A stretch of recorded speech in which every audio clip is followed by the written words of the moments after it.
Alright, well we are in. Sorry about that, guys. I asked them to hold off on starting until I got back. We had to take a very quick break, but they didn't get the memo, I guess, because they may not be listening to streams if they're playing. So, we are in, but we didn't miss too much. Edu losing first stock, Mari at 80%. I don't know if he went random or just went Pac-Man again, because he had fun with Pac-Man before. I don't know what the deal is. People have iframes when they respawn. Edu using his final smash here, not really a great time to be using it in all honesty. Well, you know what? Okay, I was about to say, if Mari didn't have adaptability, that could have killed a lesser player. Especially if he went random. But Mari able to set up a lot of, wow, a lot of assist trophies. And being able to take that stock at a dummy early percent. Unfortunately jumping right into Pac-Man. Pac-Eat. Turning into Little Bowser. I swear Little Bowser is so weird to look at, man. Getting the footstool there. And then the grab. Oh, Pac-Man's large grab.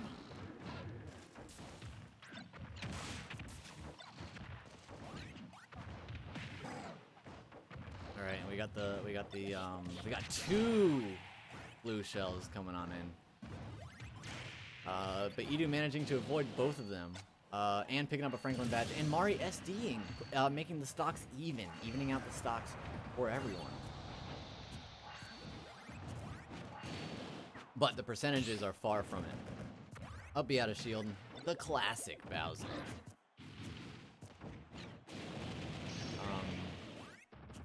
Pac-Man using the fire of his own there, but unfortunately not as good as Bowser's fire, and he just electing to ignore it. Of course, Edu buffering that final smash out of there, and why wouldn't you? And that's the biggest problem with it, though, with that final smash, is it is really great for hitting people who are in air. Unfortunately, though, if they're on the ground, there are so many different ways to avoid it. As I said earlier, during one of Edu's sets. And honestly, Edu's getting a little wrecked out here, calling out that down air before. Once again, Edu losing another. Sorry, Mario calling out that down air before. Edu losing another stock to a bad down air, but you know, I think this might be a really good opportunity for Edu to learn. You know, give him time to adapt.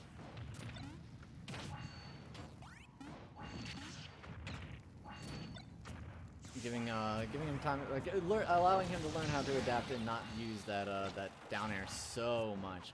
But we are back on even stocks here. Another down air that could have cost him. Another down air that did cost him the game.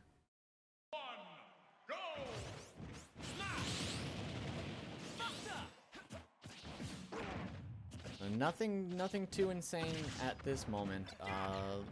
More down airs though. Like I said, I see that being a panic option for him. I don't want to keep harping on that, but I think that it's just very clear that it's a bad move that he's not really intending to do every time.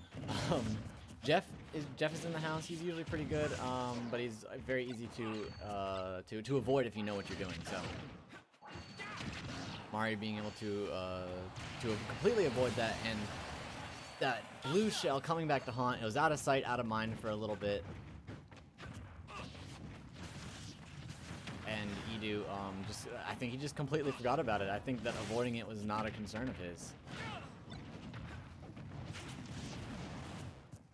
Missing the angle on that. I think he just, he was aiming for, once again, aiming for where he was, not for where he will be. And this will kill if it lands, but Mari is not in a disadvantageous position. So he's gonna have to mess up like he did to get it. And I think Edu sat on Mari for just a second longer than he normally would, instead of releasing it as soon as he got in the circle. That way, kind of to bait out the defensive option for Mari. Mari definitely just playing Pong. He was playing Pong with Pong. He was using Shulk. So that, unfortunately, Edu got caught up in that. Andros in the house, and you know what? I don't know if I've ever seen anyone actually get hit by an Andros square. Well, you know, I was hungry, but not anymore because I'm now eating those words.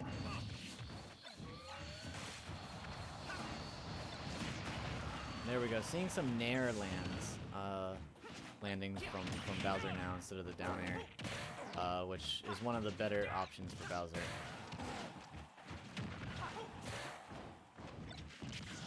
Now, at this point, Bowser's already put some damage onto the Spring Man, so he's really got to play the active avoidance game, or he's got to kill him like he just did. Because if you put enough damage on him, or maybe even any damage, I'm not actually sure if there's a threshold or not, or if it's just a really low threshold. But if you put a certain amount of damage on him, Spring Man has basically a final smash. So with the fact that Edo had already beat up on him a little bit. Oh man, and getting him in the Togedemaru. Perfect position for Edo there. But now he's in the Tapu Koko, finding himself in much the same position. And then that Rage Blaster. Not going to do too much, but it is going to prevent him from getting that Smash Ball. I mean, the Assist Stroke. But now here, Bowser with the Rage Blaster. That could be really good for him. You see the up smash? I mean, the up throw, I mean. And Bowser taking a stock.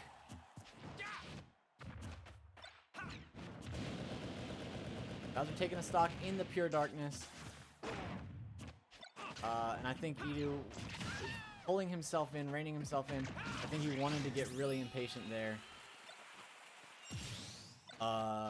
to break that shield, but he ended up holding himself back, I think. I think the better option there would have been to wait out the Ditto. Because Ditto has the means, absolutely, to really genuinely destroy Edu here. And there we go. So unfortunately, Edu not being able to take that, even though he did get close to bringing it back. Very close game, very good game.